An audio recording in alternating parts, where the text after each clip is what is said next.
They were the ultimate warriors of the medieval world, knights unlike any other, sworn to defend Christendom with unwavering faith and unmatched skill in battle. Born in the firestorm of the Crusades, the Knights Templar emerged from the ruins of Jerusalem, bound by a sacred oath to protect pilgrims and reclaim the Holy Land. Their full name, the Poor Fellow Soldiers of Christ and of the Temple of Solomon, carries the weight of their divine mission and the mystery of their origin. From a handful of knights, they grew into a mighty order, feared by enemies and respected by kings. They built an empire of castles and strongholds, mastered the art of war, and pioneered the earliest forms of banking and finance. They were monks and warriors, saints and strategists, legends on the battlefield and champions of the church. But their power made them many enemies, betrayed and hunted, accused of heresy. Their sudden fall shocked the medieval world. Yet their story did not end in flames and disgrace. It lives on in myth and history, inspiring awe and debate for centuries. This is no ordinary tale. This is the saga of the Templars, a brotherhood forged in faith, tempered in war, and forever etched in the pages of history. Their legend is power, their history a battlefield, their legacy eternal. The Templars.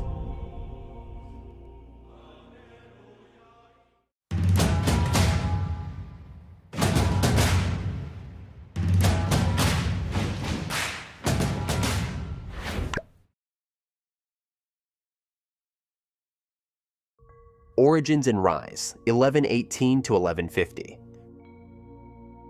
Pre-Templar history. In the late 11th century, Europe was gripped by a fervor unlike any before. Pope Urban II called for a great expedition, a crusade, to reclaim Jerusalem and the Holy Land from Muslim rule. What followed was the First Crusade, a monumental campaign of faith and violence that changed the medieval world forever. In 1099, after years of brutal fighting, the Crusaders succeeded. Jerusalem fell into Christian hands for the first time in nearly 4 centuries. Victory was glorious, but the aftermath was chaos.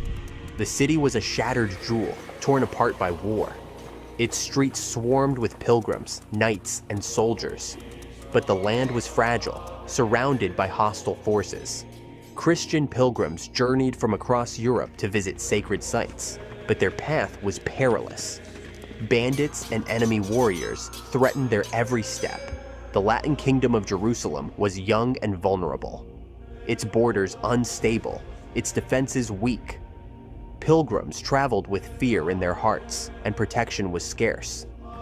The Christian states needed guardians, warriors who could defend not just lands, but the very spirit of the faith. Amid this turbulence, the idea of a new kind of brotherhood was born, one that would combine monastic devotion with military skill. Knights who were not just soldiers, but soldiers of Christ. This was the world into which the Poor Fellow Soldiers of Christ and of the Temple of Solomon would emerge. Founding of the order around 1118. Around 1118, in the heart of the Holy Land, a small group of knights took a vow that would change history. Led by Hugues de Payens, just 9 men pledged to protect Christian pilgrims traveling to Jerusalem. They were few in number, but driven by a powerful purpose. Their mission was simple: defend the faithful against the dangers of the road, bandits, enemies, and chaos. But their vision was grand. They did not seek wealth or glory. They chose a life of poverty, discipline, and unwavering faith. These knights called themselves the Poor Fellow Soldiers of Christ and of the Temple of Solomon. Each part of this name held deep meaning. Poor. They gave up worldly riches and comfort. They lived humbly, relying on the church and believers for support. Fellow soldiers. They were brothers united in arms and spirit, warriors fighting a holy war. Of Christ. Their fight was for the protection of the Christian faith and its followers. And of the Temple of Solomon, their name linked them to the ancient temple in Jerusalem, the sacred site they vowed to defend.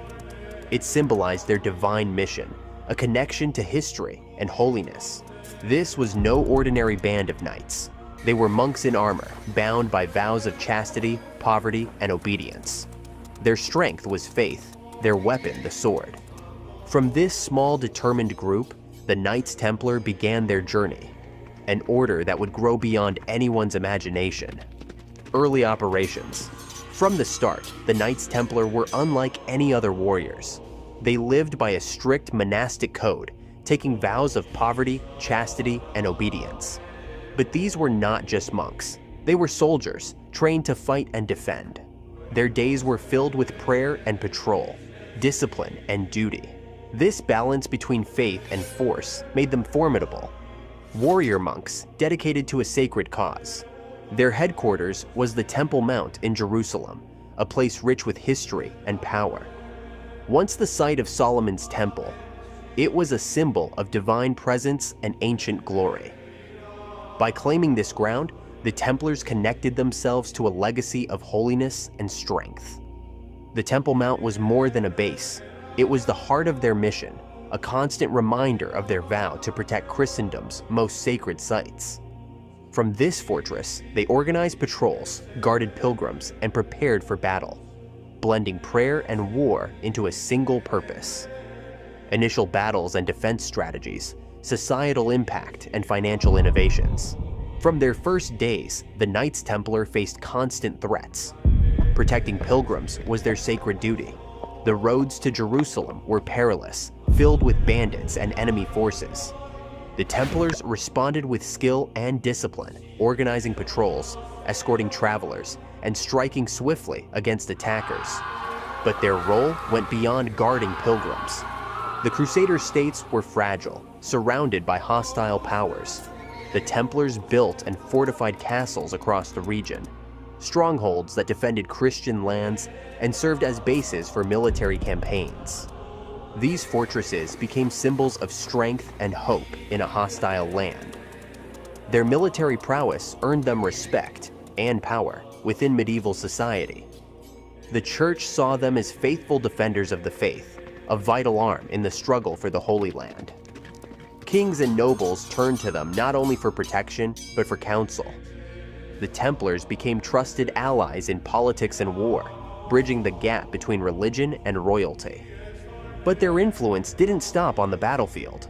The Templars pioneered financial innovations that changed Europe forever. Pilgrims and nobles traveling to the Holy Land could deposit money with the order at home and withdraw funds abroad, an early form of banking. This system offered security and convenience in dangerous times. With their network of commanderies and treasuries spread across Europe and the East, the Templars became one of the wealthiest and most powerful organizations of their time. Their financial strength supported their military efforts and expanded their influence in both church and state. Expansion and power, 1150 to 1200. By the mid-12th century, the Knights Templar had transformed from a small band of warrior monks into a dominant force across Christendom. Their reputation for bravery and skill spread quickly, and their presence became crucial to the survival of the Crusader states. They fought fiercely in key battles, defending Christian lands against powerful enemies. One of their most celebrated victories came at the Battle of Montgisar in 1177, where a much smaller force, led in part by the Templars, routed the army of Saladin, the great Muslim leader. This battle proved the Templars' ability to strike decisively and hold the line against overwhelming odds. Their military campaigns were relentless, guarding fortresses, leading raids, and holding vital supply routes. Each victory strengthened their influence, and each fortress they defended was a bastion of hope for a vulnerable Christendom. At the same time, the order expanded rapidly. Recruitment soared as knights from across Europe sought to join this elite brotherhood. New members underwent rigorous training, learning not just the art of war, but the discipline and devotion demanded by their vows. The Templars established headquarters throughout Europe, creating a vast network that supported their mission in the Holy Land. Commanderies, centers of administration, and recruitment were set up in France, England, Spain, and beyond. These hubs allowed the Order to gather resources, train knights, and coordinate efforts across continents. By 1200, the Templars were no longer just protectors of pilgrims. They were one of the most powerful military and financial institutions in the medieval world. Templars' political influence and economic empire. As their military power grew, so did the Templars' political influence. They forged close ties with kings and popes, becoming trusted allies in the complex world of medieval politics. Monarchs saw the Order as a valuable partner, one that could provide both military support and financial backing. The popes, too, relied on the Templars to defend Christendom's interests. This special relationship gave the Order privileges few others enjoyed: exemption from local laws, direct accountability to the Pope, and freedom to operate across borders. Nobles sought their favor, offering lands, castles, and wealth in exchange for protection and support. The Templars became indispensable in court intrigues, crusading plans, and diplomatic negotiations. Behind this political power was an economic empire of staggering scale. The Templars owned vast landholdings scattered across Europe and the Holy Land. These estates were centers of agriculture, income, and recruitment.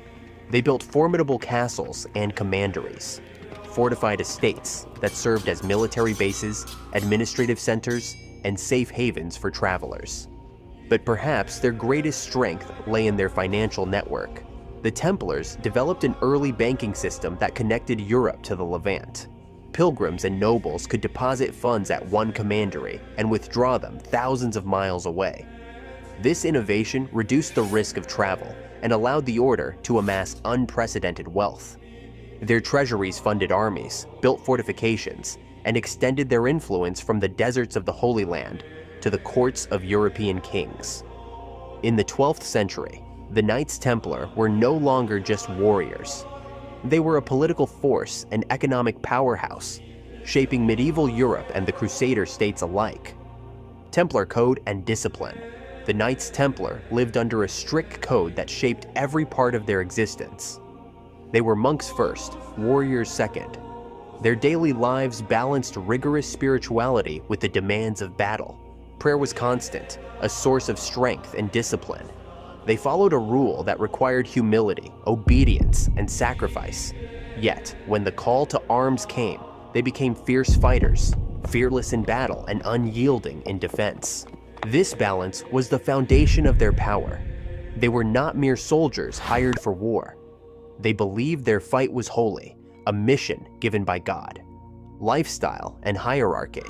The Order's structure reflected this dual nature. At the top stood the Grand Master, the leader chosen for wisdom, courage, and faith. He commanded the knights and guided their spiritual purpose. Below him were the knights, the elite warriors, trained and battle-ready. They took the highest vows and were the front line in combat. Supporting them were the sergeants, lesser knights who handled everyday tasks, guarded fortresses, and fought alongside their brothers when needed. Then came the chaplains, priests who tended to the spiritual needs of the Order. They conducted masses, heard confessions, and kept the brothers grounded in faith. Together, this hierarchy created a disciplined brotherhood, united by a common goal.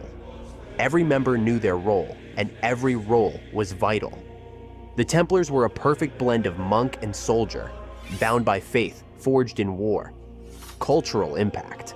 The Knights Templar left a mark far beyond battlefields and castles.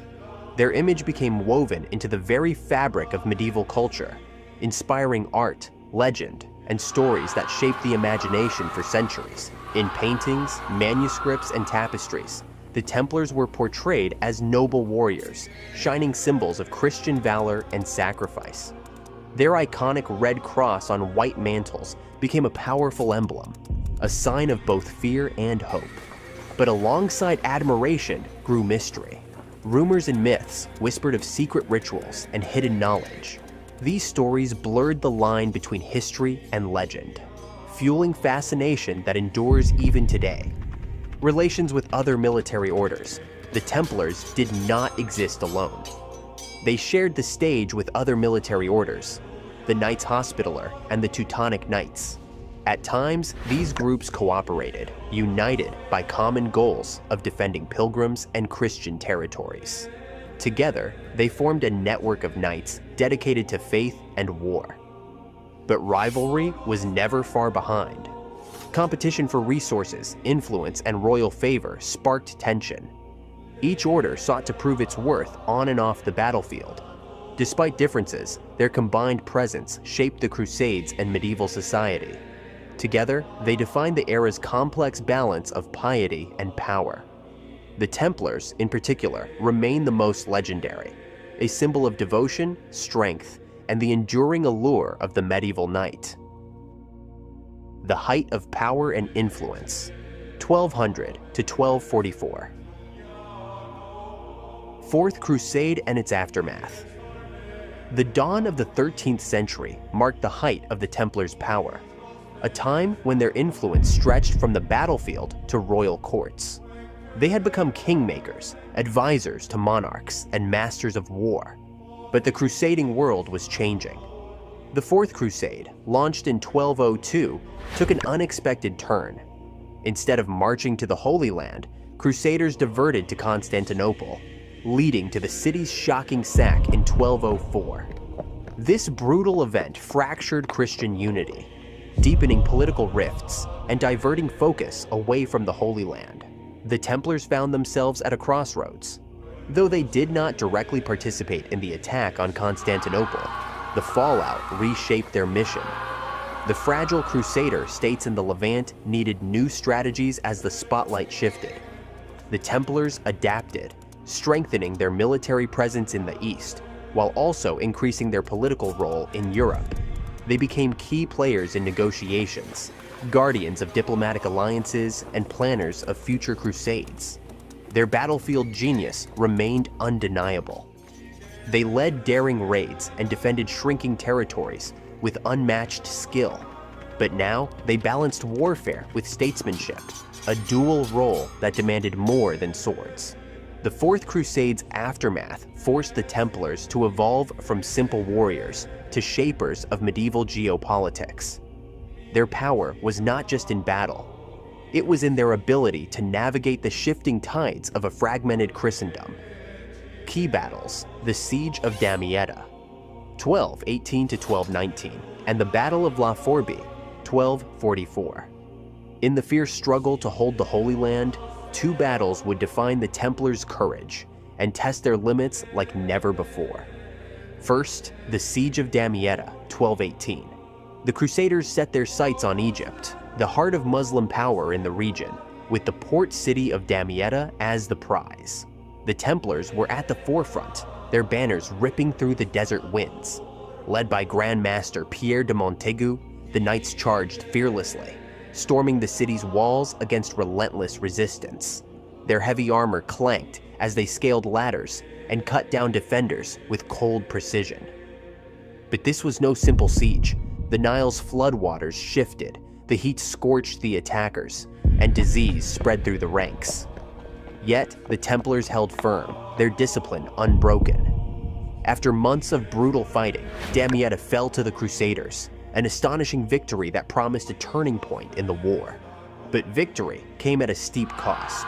Exhaustion and attrition sapped the Crusader forces, forcing them to retreat before pressing deeper into Egypt. Years later, in 1244, the Templars faced a nightmare that would shake Christendom. The Battle of La Forbie, fought near Gaza, pit the combined forces of the Crusaders, including Templars and Hospitallers, against a massive alliance of Egyptian Ayyubid troops and their Khwarezmian allies.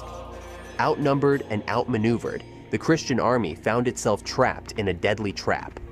The Templars fought with desperation and valor, swords flashing, horses rearing in the dust. Grand Master Armand de Perigord led charges to break the enemy lines, but the Khwarezmians' ferocity was overwhelming. In a devastating collapse, the Crusader forces were routed. Thousands fell. The Templars lost many knights and commanders. La Forbie was a crushing blow that marked the end of major Crusader military campaigns in the region. These battles, Damietta's hopeful siege and La Forbi's bitter defeat showed the extremes of Templar warfare, courage against all odds, and the harsh reality of a shifting balance of power in the Holy Land. Templars' military innovations. The Knights Templar were not just fearless fighters, they were masters of military innovation, reshaping medieval warfare in ways that still echo through history. At the heart of their power was their use of heavy cavalry. Unlike most armies, the Templars combined the speed and shock of mounted knights with disciplined formations. Their horses were armored beasts, trained for battle, carrying knights clad in steel from head to toe. Charging across battlefields, the Templar cavalry could break enemy lines with brutal force. But their strength wasn't just raw power, it was precision. They drilled constantly, perfecting tactics that balanced aggression with discipline. They pioneered the lance charge, a devastating blow that struck fast and hard, then regrouped quickly to face counterattacks. They also mastered coordinated strikes with infantry and archers, creating a deadly dance of offense and defense. Fortifications were another key to their success. The Templars built castles that were more than mere walls. They were military fortresses designed to control territory and intimidate foes.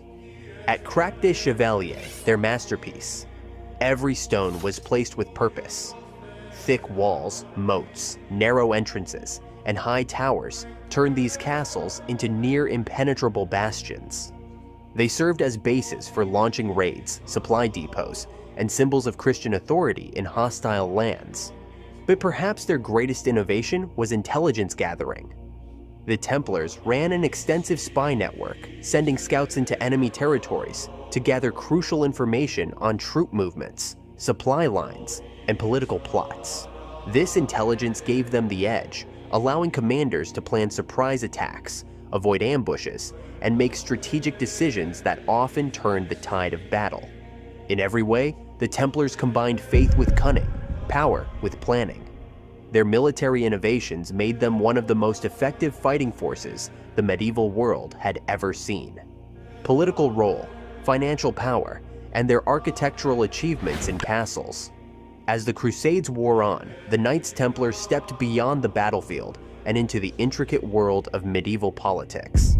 They became trusted mediators between powerful European monarchs and the papacy, a vital role in an era defined by shifting alliances and power struggles. Kings sought their counsel to resolve disputes, forge alliances, and legitimize claims. Popes relied on them to enforce church directives and rally support for crusading efforts. The Templars' unique position, answering directly to the Pope, yet commanding armies across kingdoms, made them indispensable brokers of peace and power. Behind their influence lay an economic empire unlike any other. The Templars developed an early form of banking, proto-banking, that revolutionized medieval finance. Pilgrims and nobles could deposit funds in one city and withdraw them thousands of miles away, reducing the dangers of carrying cash through hostile lands. This system spread across Europe, turning the Templars into one of the wealthiest and most trusted financial institutions of their time. Their influence shaped trade, credit, and the growing economy of medieval Christendom. Their wealth and power were also evident in stone, their castles. Architectural marvels like Chateau Pellerin, perched high on the Mediterranean coast, and Crac des Chevaliers, crowned the strongest fortress of the Crusades, were masterpieces of military engineering. These castles were more than fortresses. They were symbols of Christian dominance and Templar strength. Thick walls, complex defenses, concentric layers of battlements, and strategic placement made them nearly impregnable. They served as military headquarters, safe havens for pilgrims, and centers of administration, powerful statements that the Templars controlled not just land, but the future of the Crusader states. Through politics, finance, and architecture, the Templars shaped medieval Europe and the Holy Land, rulers in war and peace alike, failures and losses. The 13th century brought harsh realities that even the might of the Knights Templar could not escape. The Crusader states, once bastions of Christian power in the Holy Land, began to crumble under relentless pressure. Cities like Jerusalem slipped from Christian hands, crushed by the rising tide of Muslim forces, led by powerful leaders like Sultan Baybars. Each loss chipped away at the Templars' purpose. Their sacred mission to defend the Holy Land and protect pilgrims became increasingly difficult, even impossible. Their castles, no matter how strong, could not hold back the sweeping advances. The fall of key strongholds marked a turning point, not just in territory, but in spirit.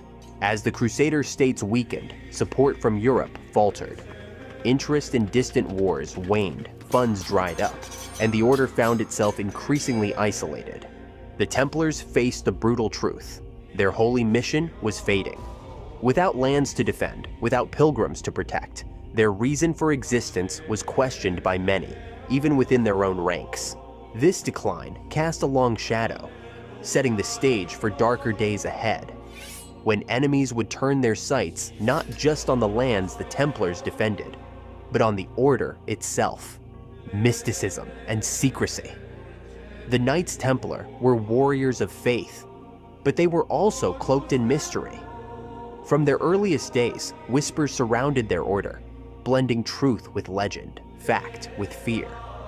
Their emblem, the bold red cross emblazoned on white mantles, became a powerful symbol, not just of Christian devotion, but of a secret brotherhood bound by sacred vows and hidden knowledge. Stories spread of secret rituals performed behind closed doors, tales of initiation ceremonies shrouded in darkness, strange oaths taken in silence, and ancient rites that few outsiders ever witnessed. Some said the Templars guarded forbidden relics, artifacts of immense power, perhaps even the Holy Grail itself. Others whispered of secret wisdom passed down from the Temple of Solomon, linking them to forgotten mysteries.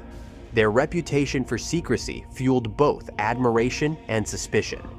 To supporters, it was a sign of devotion and discipline. To detractors, it hinted at heresy and conspiracy. Over centuries, these legends grew, spinning webs of myth that still captivate imaginations today. The Templars became more than knights. They became symbols of the unknown, guardians of hidden truths. Their red cross, a simple mark on cloth, became a banner of power and fear, a symbol that inspired both devotion and dread across Europe and the Holy Land.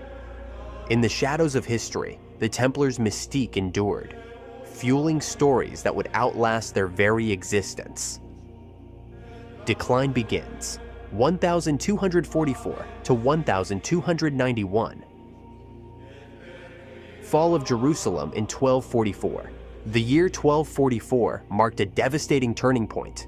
The fall of Jerusalem once again to Muslim forces. This was no ordinary loss. It was a strategic and psychological blow that shattered the fragile hope of Christian dominance in the Holy Land. Jerusalem, the city of kings and prophets, had stood as a symbol of faith and power.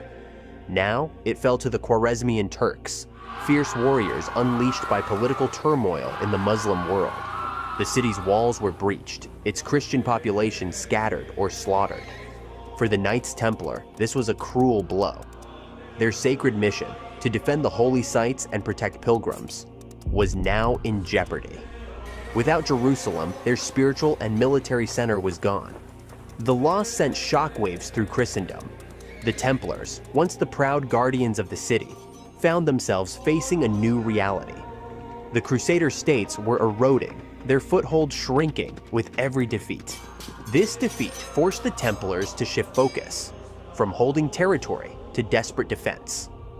Fortresses became their strongholds, their castles the last bastions against a rising tide of enemies. The psychological impact was profound. Faith wavered, morale faltered, and the once unstoppable order grappled with its fading purpose. The fall of Jerusalem was not just a military defeat. It was the beginning of a long, slow decline. Yet even as darkness loomed, the Templars fought on, determined to hold the line. But the tides were turning, and the Order's struggle for relevance had only just begun. Battle of Hattin, 1187. To understand the full weight of Jerusalem's fall in 1244, we must look back to another moment of catastrophic defeat. The Battle of Hattin in 1187. There, the legendary Muslim leader Saladin dealt a crushing blow to the Crusader armies. His forces surrounded and destroyed the Christian knights near the Sea of Galilee, cutting off their water supply under the scorching sun. The Templars fought with unmatched bravery, their swords flashing in desperate defense. But even their courage could not turn the tide. Grand Master Gerard de Riedefort was captured, and thousands of knights fell. The defeat at Hattin shattered the Crusader hold on the Holy Land. Jerusalem itself fell to Saladin just weeks later, sending shockwaves through Europe. For the Templars, Hattin was a moment of reckoning. Their military might had been broken, their strategy questioned. The loss exposed the vulnerability of the Crusader states and marked the beginning of a slow retreat that would span decades. Though they rallied and rebuilt, the order never fully regained the dominance it once held. The Battle of Hattin was a dark shadow over every campaign that followed, a reminder that even the greatest warriors were mortal. Its long-term consequences echoed in every fortress lost, every battle fought, and ultimately in the fading dream of a Christian kingdom in the East. Tactical retreats. As the tide of war turned relentlessly against the Crusaders, the Knights Templar found themselves forced into a new kind of battle.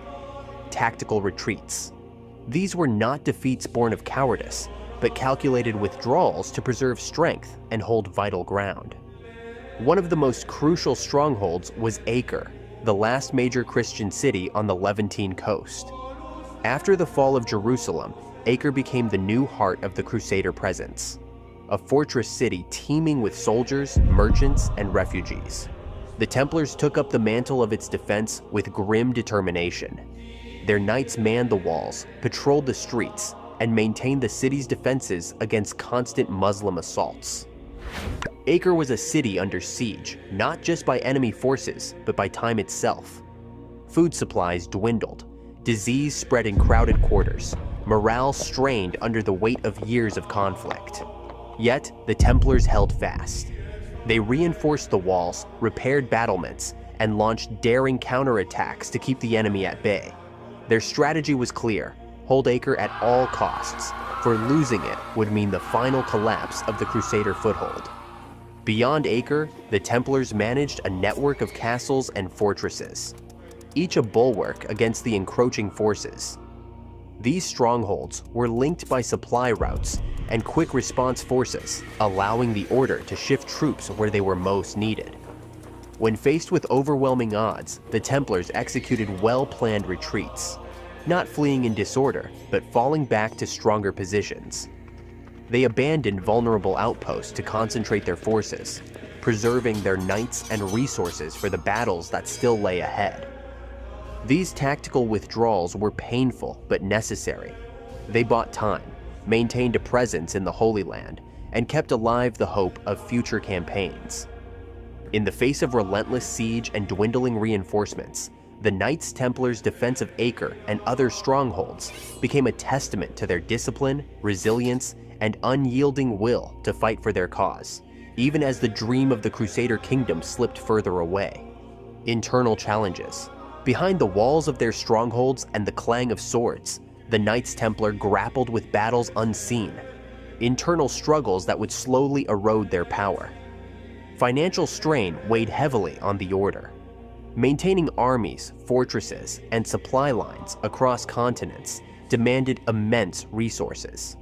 Yet, as the Crusades dragged on, the flow of wealth began to falter. European donors grew weary, their gold diverted to local wars or political ambitions. The Templars' vast economic network, once a source of strength, became a double-edged sword. Managing far-flung estates and banking operations required constant attention and careful balancing. Mismanagement and local corruption sometimes drained funds, forcing the order into difficult decisions. Selling lands, tightening expenses, even cutting back on military campaigns. Political conflicts deepened these financial woes. The order's close ties with popes and monarchs pulled them into the tangled web of European power struggles. Rivalries between kings, disputes over territory, and competing ambitions put the Templars at the center of disputes they could neither escape nor easily control. At times, European rulers viewed the order's growing wealth and influence with suspicion. The Templars, once trusted allies, became potential threats to royal authority. Tensions rose as monarchs sought to assert control over their lands and resources. Meanwhile, the priorities of Europe were shifting. The fervor for the Crusades began to fade. New conflicts emerged closer to home: dynastic wars, territorial disputes, and the rise of powerful nation-states demanded attention and resources. Crusading zeal, once a unifying cause, waned beneath the weight of local politics. Caught between dwindling support in Europe and increasing pressure in the Holy Land, the Templars faced a precarious future. Their internal challenges chipped away at their foundations, undermining the order's unity and resilience, just as external enemies pressed harder. The struggle to balance faith, warfare, and politics revealed cracks in the once indomitable order. Cracks that would soon widen into fractures: Templar diplomacy. The situation made something very clear. The Knights Templar recognized that victory on the battlefield alone would not secure their survival. With military might strained and Crusader territory shrinking, they turned to diplomacy, a complex, delicate game of negotiation with foes and allies alike. In the Holy Land, the Templars reached out to Muslim powers, seeking temporary truces and pragmatic agreements. They knew that endless war drained resources and lives on both sides. Negotiations with leaders, such as the Mamluk Sultanate, allowed for moments of respite, safe passage for pilgrims, exchanges of prisoners, and limited trade.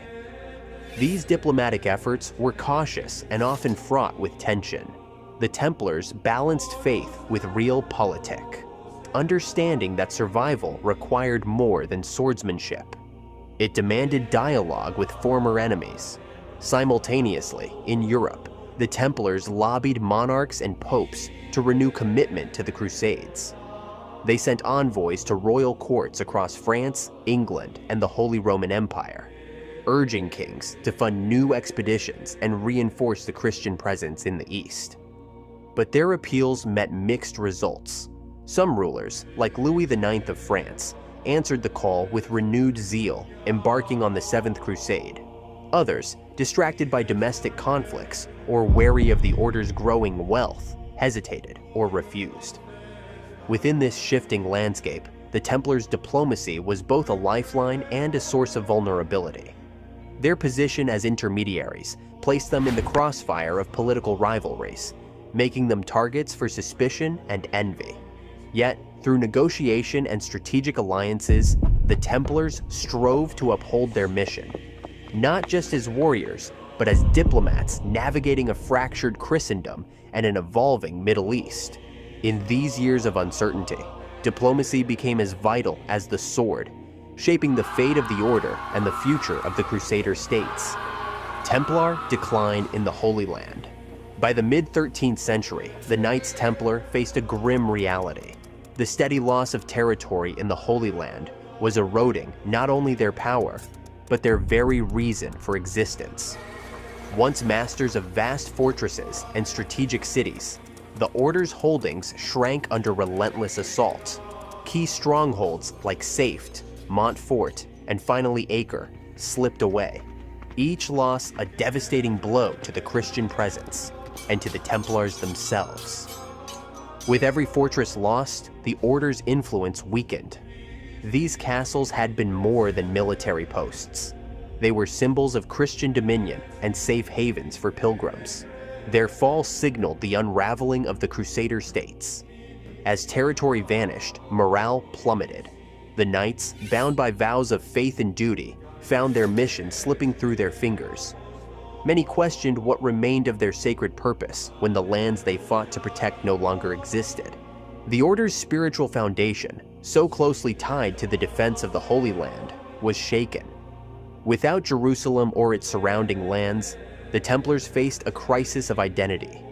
Some sought to redirect their efforts toward Europe, where their wealth and influence still held sway. Others clung to the hope of new crusades, fervently awaiting reinforcements and divine favor. Yet, beneath the surface, despair grew. The relentless pressure from Muslim powers, combined with waning European support, left the order isolated and vulnerable. Their decline in the Holy Land was not just a military defeat, it was a profound loss of purpose, an existential crisis for an order forged in the fires of crusading zeal. The once invincible Knights Templar now stood at a crossroads, struggling to find meaning in a changing world that no longer needed the warriors of the temple. New roles the Templars assumed in Europe. As the Crusader states slipped further from their grasp, the Knights Templar shifted their focus back to Europe, transforming themselves from frontline warriors to influential power brokers in the courts and capitals of Christendom. Far from the battlefields of the Holy Land, the Templars became expert administrators, managing vast estates that stretched across kingdoms. Their lands produced wealth. Grain fields, vineyards, and mills operated under their careful supervision, fueling their economic strength. But it was their role as bankers that truly redefined the order's place in medieval society. Long before modern banking, the Templars developed a sophisticated financial network. Nobles and kings entrusted them with vast sums, confident in the order's reputation for integrity and security. Templar commanderies functioned as early banks, offering safe deposit and transfer of funds across borders, a vital service in a Europe rife with warfare and political upheaval. This financial expertise gave the order tremendous influence, as wealth and credit flowed through their hands.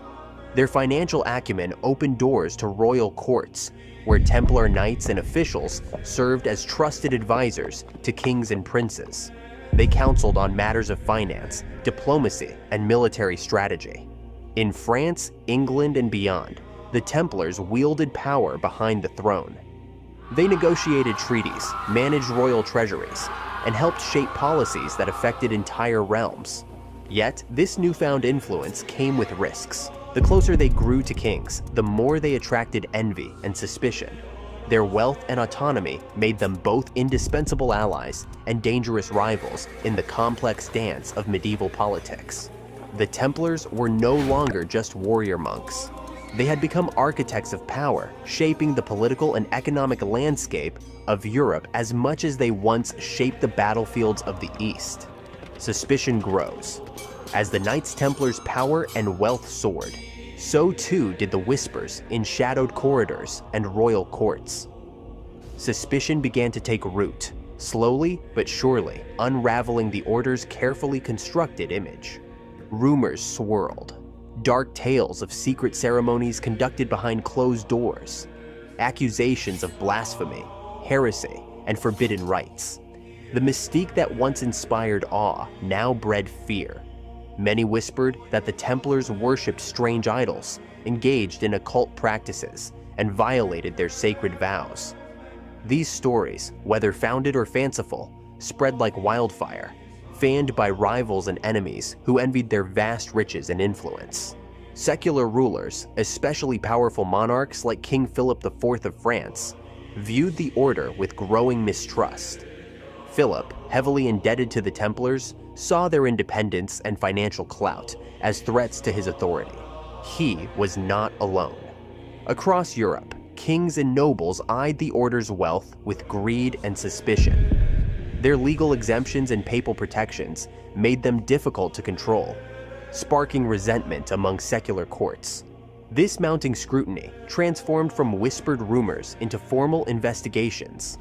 The once untouchable Templars found themselves questioned and watched, their every move examined under a microscope fueled by political ambition. What began as mere suspicion evolved into a weapon, one wielded to justify actions that would soon plunge the order into crisis. The Templars stood at the edge of a storm, their reputation tarnished by fear and envy, as the forces arrayed against them prepared to strike. The Fall, 1291 to 1312. Arrest and Trials, 1307. The year was 1307, a day that would shatter the might of the Knights Templar forever. In the dead of night, under orders from King Philip IV of France, royal agents swept across the kingdom.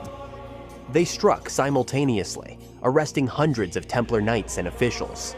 The suddenness was brutal. Many were seized from their beds, accused of crimes so dark they seemed lifted from nightmare. Heresy, blasphemy, secret rituals that mocked the church itself. Philip's charges were grave and shocking. The Templars were accused of denying Christ, spitting on the cross, worshipping idols, and engaging in unspeakable acts within their cloistered halls.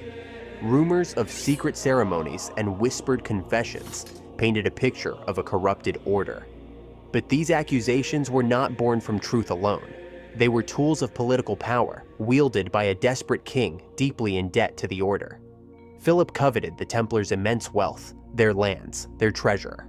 His move was a calculated strike to seize control and silence a potential rival. The dramatic roundup of 1307 marked the beginning of the end, a descent from glory into darkness, as the order faced its greatest trial not on the battlefield, but within the courts of justice and politics. Confessions and torture. The trials of the Knights Templar were marked by darkness and controversy, a grim chapter that revealed the depths of human cruelty and political manipulation.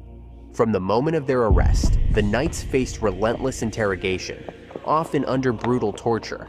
The instruments of pain, the rack, the iron gloves, the strapado, were tools designed not just to extract information, but to break souls. Many Templars, loyal to their vows and brotherhood, endured agony without confession. Others, unable to withstand the torment, yielded to false admissions, confessing to acts they never committed. The confessions obtained under such duress became the pillars of the prosecution's case. They spoke of secret ceremonies where knights allegedly spat on the cross, denied Christ, and worshipped mysterious idols. Charges as shocking as they were unprovable. Yet these admissions were deeply suspect.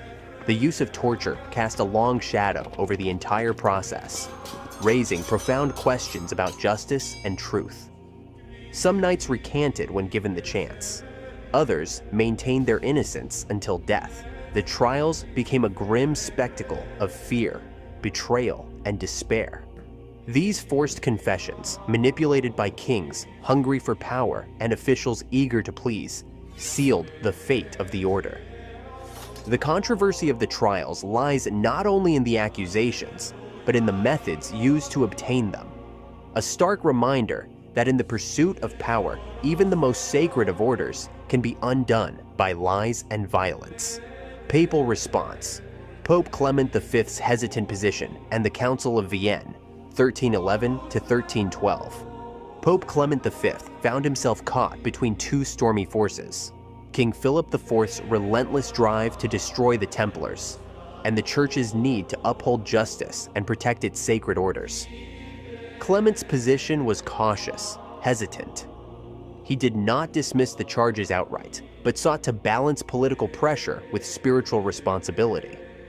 The Pope delayed direct condemnation, opening investigations to sift truth from rumor. In 1311, he convened the Council of Vienne, assembling bishops, cardinals, and theologians from across Europe. The world watched as the Church debated the fate of the once glorious order. Arguments tore through the council chambers. Some defended the Templars, pointing to their years of service and the lack of conclusive evidence. Others echoed Philip's accusations, demanding the order's dissolution to cleanse the Church of heresy. Clement faced an impossible choice: reject the king's demands and risk a schism with France, one of Christianity's most powerful kingdoms, or accede to Philip and shatter the Templars forever. After months of intense deliberation, the decision came. The council decreed the suppression of the Knights Templar. The order was disbanded, its properties confiscated, and divided among rival orders and secular rulers. Clement granted absolution to the imprisoned knights, but could not save the order itself from extinction. The Council of Vienne marked the Church's reluctant judgment, a somber acknowledgement of the Templars' fall from grace. shaped as much by politics as by faith. The once mighty brotherhood was no more, dissolved under the weight of suspicion, power, and betrayal. Disbandment, 1312. In 1312, after nearly 2 centuries of power and prestige, the Knights Templar faced their final verdict. The Council of Vienne formally disbanded the order, a once mighty brotherhood, now shattered by suspicion, betrayal, and political machinations. The decision was more than administrative. It was a symbolic death. The order's name was struck from the rolls of Christendom. Their castles, lands, and wealth were confiscated, often handed over to rival orders like the Hospitallers, or absorbed by the kingdoms that had long eyed their treasures. For the Templars, disbandment meant exile and ruin. Many knights were imprisoned, some condemned to death, others forced to fade into obscurity, their vows broken but their spirits unyielding. The Pope's decree aimed to close a painful chapter, to restore order within the Church and placate powerful monarchs. But it could not erase the legacy of the Templars, their devotion, their battlefield valor, or the mysteries that would linger long after. The dissolution was not just the end of an order. It was the collapse of an era where faith, warfare, and power intertwined in extraordinary ways. The poor fellow soldiers of Christ and of the Temple of Solomon had vanished, but their story, marked by glory, mystery, and tragedy, was far from over. Executions. The burning of Grand Master Jacques de Molay and others. The final chapter of the Knights Templar was written in fire. On a cold March day in 1314, Grand Master Jacques de Molay stood before a roaring pyre on an island in the River Seine. Accused of heresy and treason, de Molay faced death not just as a knight, but as the last symbol of a once invincible order. As the flames consumed his body, de Molay reportedly proclaimed his innocence and cursed his accusers, King Philip IV and Pope Clement V, foretelling their doom. His defiant cry echoed through history, a haunting testament to betrayal and injustice. But de Molay was not alone. Many other Templars met similar fates, burned, strangled, or imprisoned. Their executions were swift, brutal, and intended to extinguish any spark of resistance. These deaths were more than punishments. They were a warning. The world watched as the Church and Crown extinguished a powerful institution, severing ties to an era of crusading glory. Yet, even in death, the Templars' legacy burned bright. Their courage in the face of torment, their final acts of defiance, transformed them into martyrs and legends. The flames that claimed Jacques de Molay closed the book on the Order's earthly chapter, but their story, filled with mystery and valor, would ignite imaginations for centuries to come. Aftermath. The fall of the Knights Templar did not simply erase their presence from the map. It scattered their vast resources and shattered the lives of those who survived. Across Europe, the Order's treasures, lands, and castles became spoils fought over by kings, nobles, and rival orders. Much of their wealth was absorbed by the Knights Hospitaller, who assumed the mantle of Christian military defense in the East. But secular rulers, particularly King Philip IV of France, seized vast estates and treasures to bolster their own coffers. This seizure sparked conflict and confusion. Displaced Templars found themselves stripped of status and property, often facing imprisonment or exile. Some fled to distant lands, disappearing into obscurity or blending into other orders. A few attempted to continue their mission under different names or in secret, fueling whispers of surviving brotherhoods. Many former members faced a harsh reality. They were no longer warriors of a powerful order, but refugees of a vanished world. Some joined other military orders. Others took up quiet lives as priests, knights, or peasants. The legal battles over Templar property dragged on for decades, with courts and kings disputing ownership. In some regions, the Order's lands remained contested ground, symbolizing the uncertain legacy of a once mighty brotherhood. Yet, despite their dissolution, the Templars' influence persisted, etched into the very fabric of medieval Europe's political and economic structures. Their castles stood as monuments, their banking systems laid foundations for modern finance, and their legends continued to captivate imaginations. The aftermath of their fall was not just a story of loss, but one of transformation, a reminder that even in defeat, the echoes of the Templars would resonate through history. Betrayal. The last days of the Knights Templar are as much tales of betrayal as they are of valor and faith. Once the most powerful military order in Christendom, the Templars were undone not by their enemies on the battlefield, but by the ruthless ambitions of kings and the fragile politics of the Church. Their fall was orchestrated through deceit and treachery, a masterstroke by King Philip IV of France, whose greed and fear of the order's influence led to their ruin. Under false charges, their sworn brothers were arrested, tortured, and executed.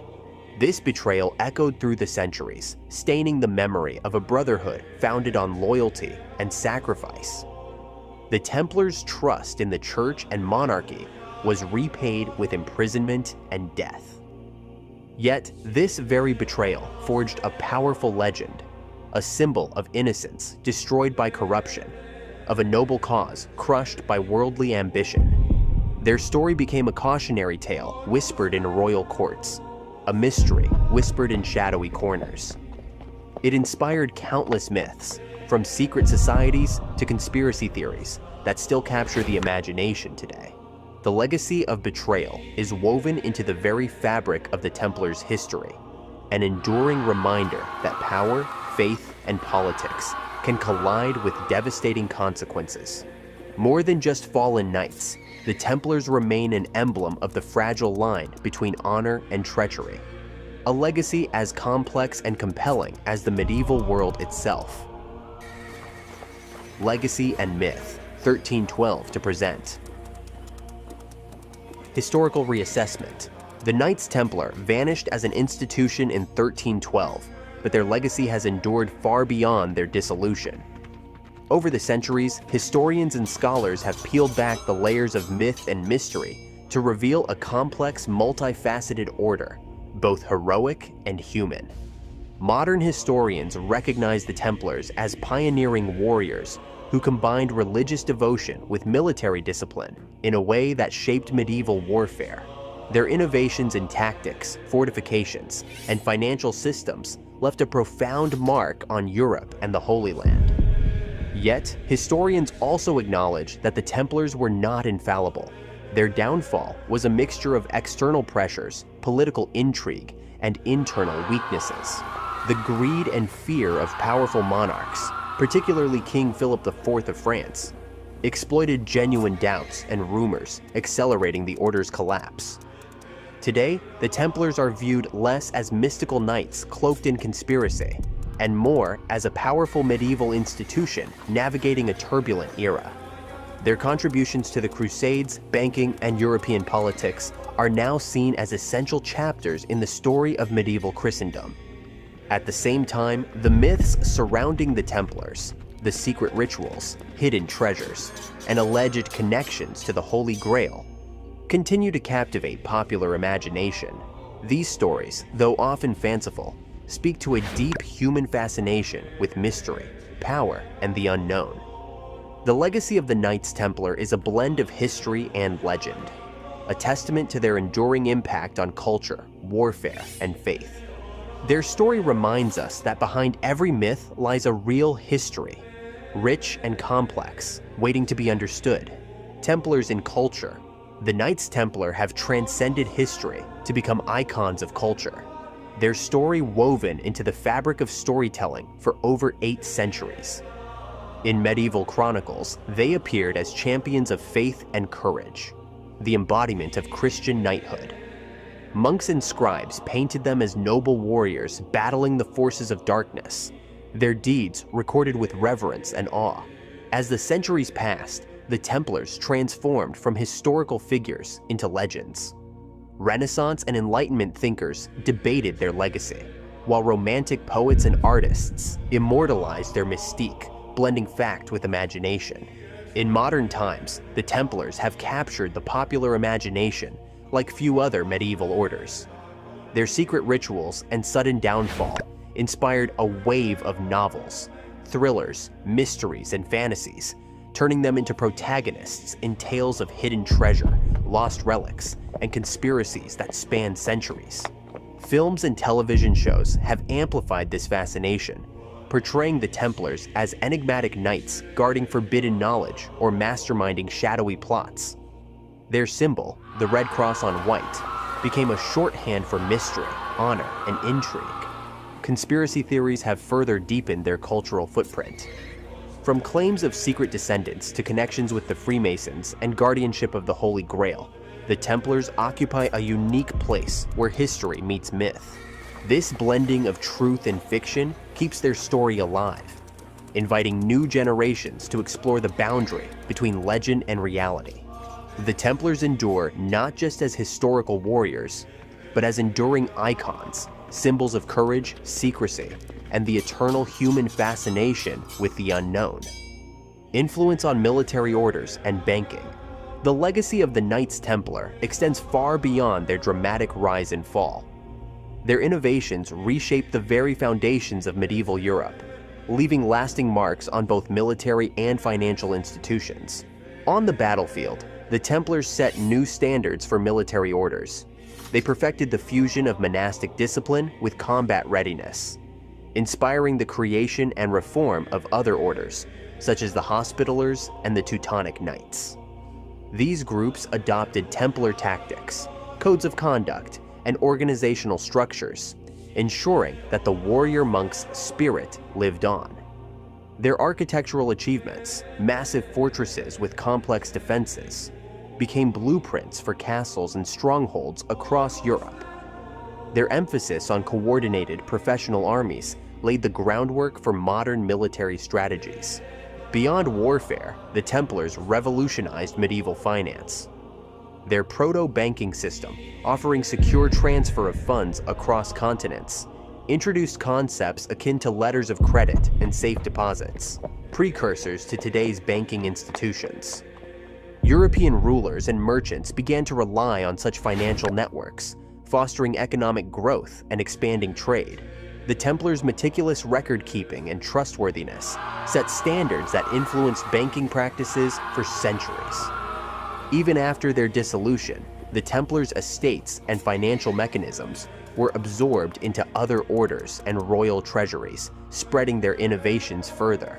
In essence, the Knights Templar were architects of change, military pioneers, and financial innovators, whose influence helped shape the Europe that emerged from the medieval age.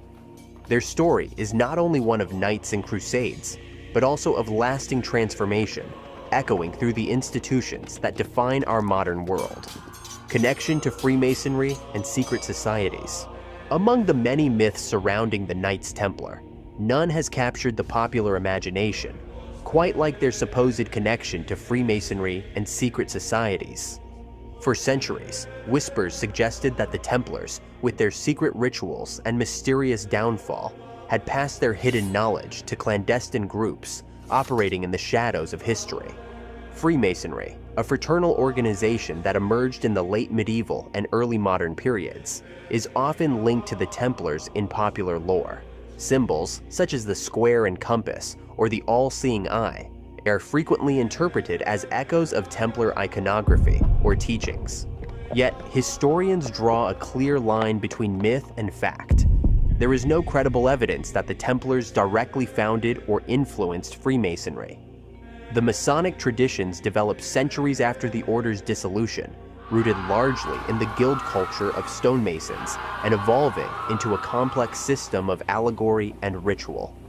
Similarly, other secret societies have claimed Templar heritage, often to borrow the order's aura of mystique and honor. These claims, while compelling in stories and conspiracy theories, lack historical grounding. The allure of a secret lineage speaks to a deep human desire to connect with hidden truths, lost wisdom, and noble ideals. The Templars' dramatic history provides fertile ground for such narratives, blending history with imagination. In reality, The Knights Templar were a powerful, visible institution.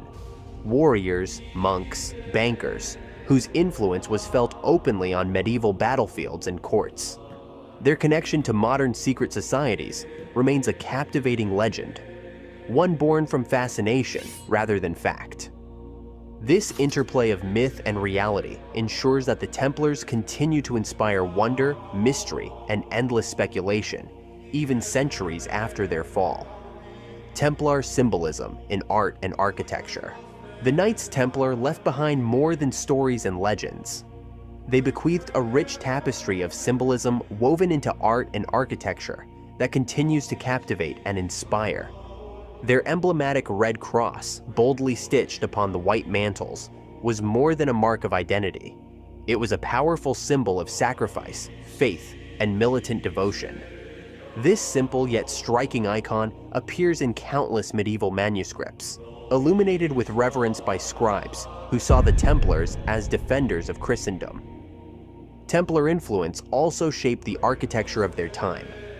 Their castles and churches were crafted not merely as fortresses or places of worship, but as embodiments of their spiritual and military ethos. Chateau Pellerin and Crac des Chevaliers stand as towering testaments to their architectural genius. Fortresses designed with precision, their walls echoing sacred geometry and strategic mastery. The very stones seem to speak of their sacred mission, their strength, and their mysteries. Within European cathedrals, elements inspired by Templar design, arches, crosses, and cryptic symbols hint at a deeper spiritual language. Over centuries, these motifs have been reinterpreted by artists and architects, fueling a fascination that bridges medieval piety with modern imagination. Templar symbolism has transcended its origins, entering popular culture, where it is continually reinvented, sometimes stripped of historical context, yet always resonant with ideas of secrecy, honor, and hidden knowledge. This enduring allure speaks to humanity's longing to connect with something greater, an ancient order whose symbols endure as echoes of faith, courage, and mystery. In every carved stone and painted cross, the spirit of the Knights Templar lingers, inviting us to look beyond history and into the realm of myth and meaning. Tourism and preservation. The legacy of the Knights Templar is not confined to dusty manuscripts or shadowed myths. It lives on in stone and earth, in castles, museums, and archaeological sites that draw visitors from around the world. Their fortresses, such as Crac des Chevaliers in Syria and Château de Chinon in France, stand as monumental testaments to medieval engineering and the Order's formidable presence. These imposing structures, with their thick walls, intricate defenses, and strategic locations, offer a glimpse into a world of knights, war, and faith.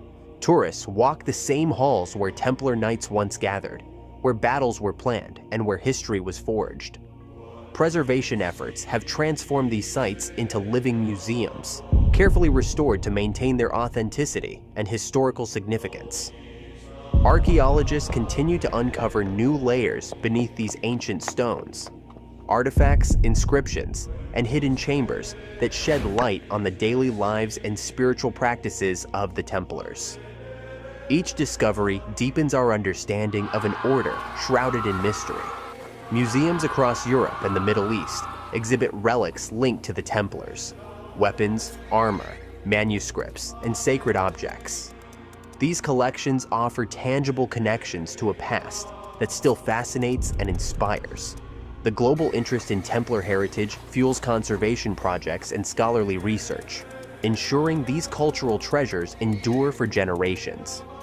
Through tourism and preservation, the story of the Knights Templar remains alive, not just as legend, but as a vital part of our shared history, inviting all who visit to step into the echoes of a remarkable medieval world. Contemporary spiritual movements.